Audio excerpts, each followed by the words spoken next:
An unprecedented military airlift is underway. On June 16th, at least 32 tanker aircraft departed from American bases toward Europe, landing at key stopover bases for Middle East operations.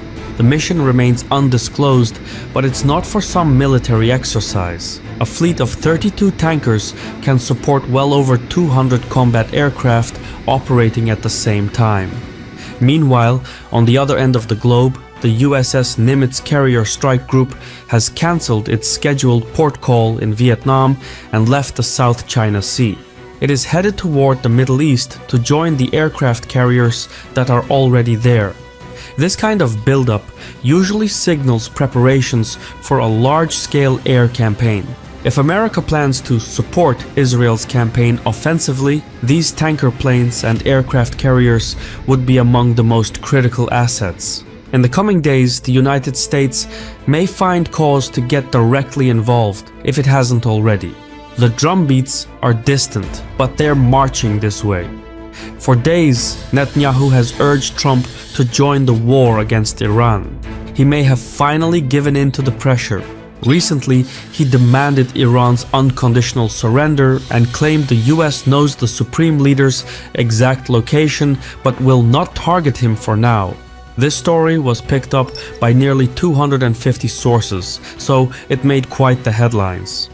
Less noticed, however, is the story of who might replace the supreme leader.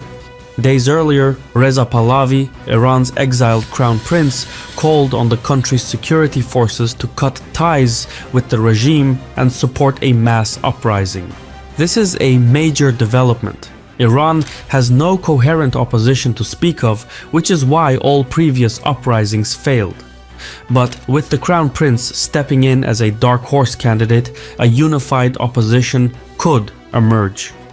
This story has barely been picked up though. Only 80 sources reported on it, and most sources lean toward the right. So there's still much to piece together about what comes next. I use ground news to connect the dots because it allows me to check out local and regional sources. I truly believe that is the best way to understand this tricky region. I can't stress enough how important this is, which is why I asked Ground News to sponsor this video. I mostly browse the blind spot page, where they share interesting stories that other news outlets often miss due to biased reporting. Go to ground.news/Caspian or download the mobile app and enter promo code Caspian to save 40% off the Vantage plan. Also, by subscribing, you're directly supporting my channel. Thank you, Ground News. The link is below.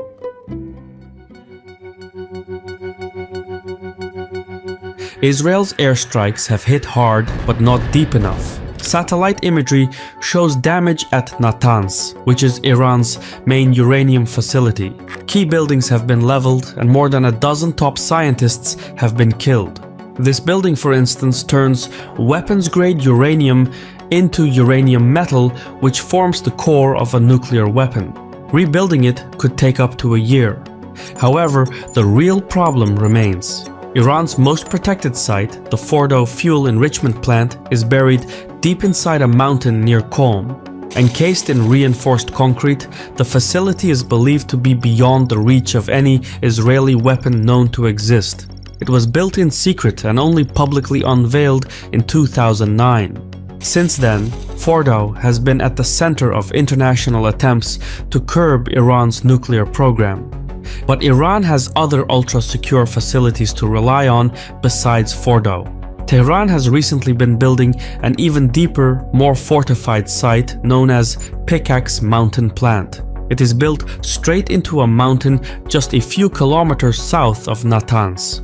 While Fordo is believed to have 2 tunnel entrances, Pickaxe has at least 4, making it much harder to seal off by bombing. Its underground chambers are also believed to offer more floor space. Iran has barred the IAEA from inspecting the site, so most of what is known about Pickaxe comes from open source leaks and a fair amount of speculation. However, if Iran decided to assemble a nuclear weapon while under attack, this is the place they would do it. Conventional bombs simply can't reach it. Israel's best bunker busters, like the US-supplied GBU-28, can penetrate up to 6 meters of concrete, but that is nowhere near enough for the hardened chambers of pickaxe or even Fordo.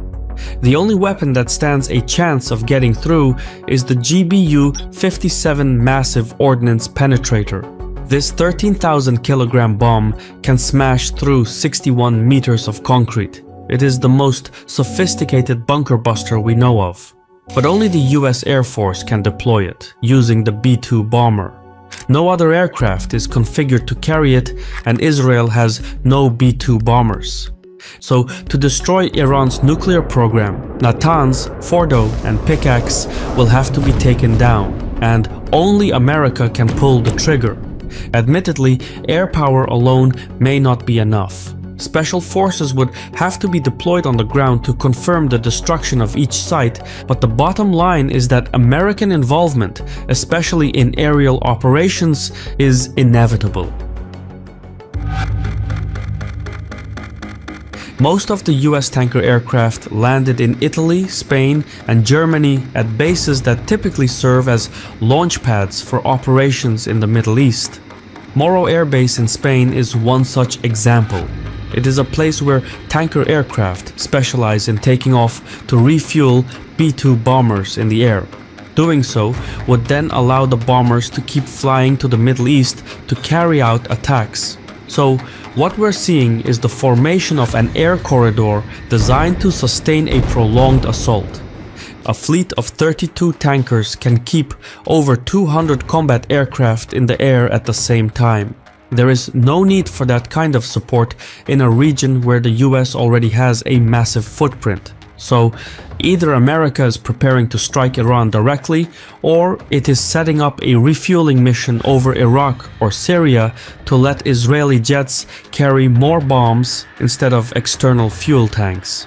The latter is the safer bet for the United States. With that many US tanker aircraft refueling Israeli jets, Israel can begin the second phase of the war, the Dahiya Doctrine. And from here, things get dark really fast.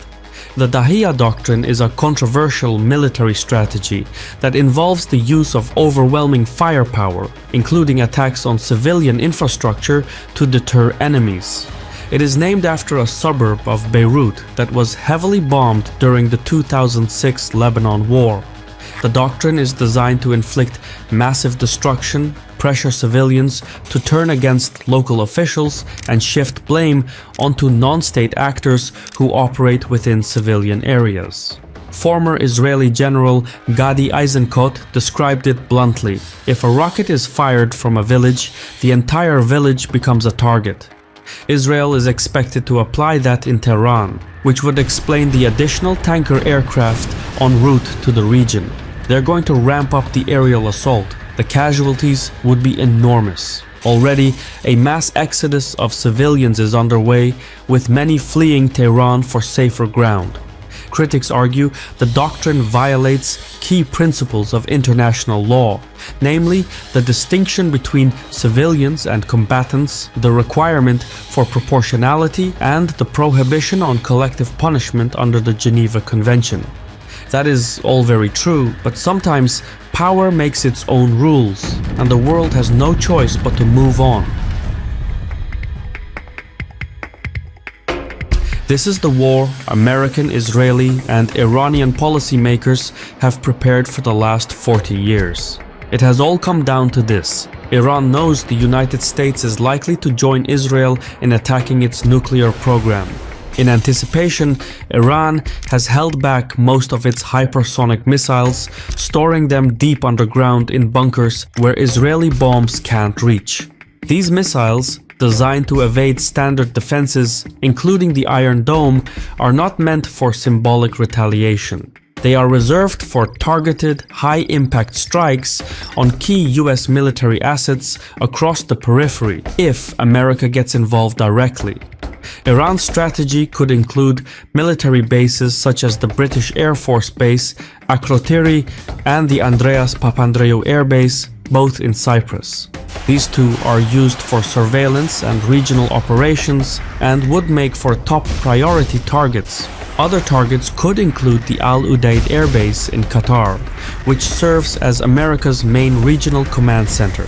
Also at risk are the Qadisiyah Air Base and the Harir Air Base in Iraq, the Ali Al Salem Air Base and Camp Arifjan in Kuwait, the Al Dhafra Air Base in the UAE, the Muwafaq Salti Air Base in Jordan, and the Prince Sultan Air Base in Saudi Arabia. Also within range are the US carrier strike groups in the Red Sea and Eastern Mediterranean, but also the Naval Support Activity Base in Bahrain, which is home to the US 5th Fleet. If Iran fires its hypersonic missiles at these sites, the casualties would be massive, especially if equipped with dirty bombs to scatter radioactive materials. Despite Iran's efforts to hide its arsenal and nuclear sites deep underground, the US military has weapons that can still reach them. Tehran understands that if the conflict turns into a full-scale war, even its most secure sites might not stay safe for long, which is why it is carefully weighing when, where, and if to use its most powerful weapons. This will not end well. Many will die. But the last time someone struck US bases, they got a glimpse of the portable sun. I've been your host Shirvan from Caspian Report. If you approve of what we do, please leave a comment, hit the like button, and mayhaps share the video. In any case, thank you for your time, and Sawal.